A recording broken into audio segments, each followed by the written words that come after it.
My name's Claire Blacklock and I'm a postdoc researcher at the Health Systems Collaborative. How do the connections that we make, maintain or break with other people influence how we think and what we do?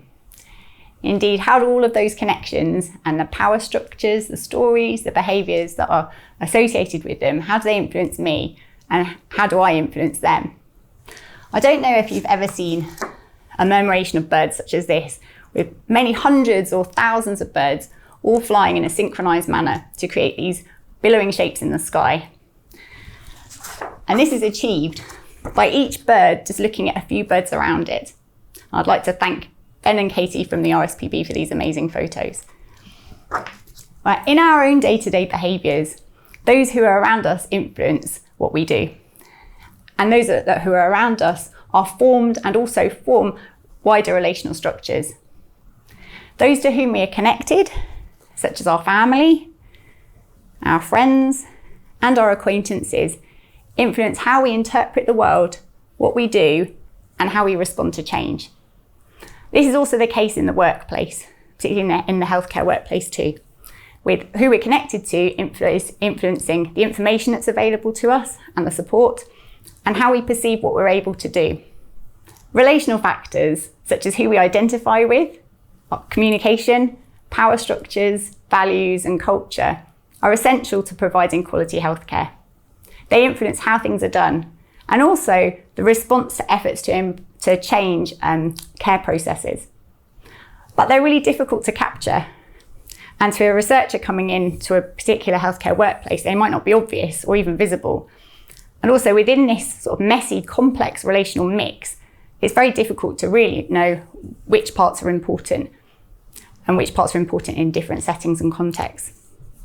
So details are really important to understand so that we know how best to support and foster the relational workplace.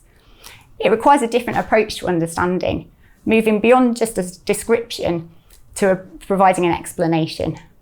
For example, describing these two cakes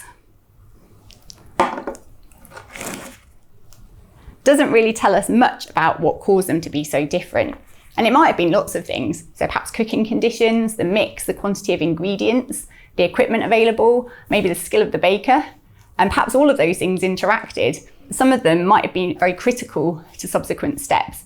In the same way, the details of relational ties and how they're formed or maybe not formed are of vital importance to understanding what causes the relational workplace to be reproduced or transformed in specific ways in healthcare settings, and to give the relational workplace the best chance of being a satisfying place to work, producing skilled professionals, and delivering high quality patient care. It's really important to understand these details. We collected data from staff working in neonatal care in Kenya using observations, in-depth interviews, and social network analysis methods to look for semi-regular patterns in the data to build explanatory theory from this highly challenging clinical setting. We found that the relational workplace could be understood by explaining how, why, for whom, and in what circumstances individual staff trust their colleagues and who they consider to be their peers, how formality and structure influence the ability of particular people to act, how leadership influences relational cultures, how learners are supported to become competent professionals, and how physical order influences relational processes, and also how all of these interact. From our work, we've developed a theory to better understand the integrated aspects of the relational workplace that have previously been difficult to bring together. By understanding the details within the whole, we can better appreciate how each constructs the other. As a result, we can start to see how more positive relational workplaces might be fostered. The theory that we've developed can be used as a reflective tool by healthcare practitioners. It can guide how changes to improve patient care might be delivered. And it can be used in future research to try to understand how transferable our findings might be to other settings.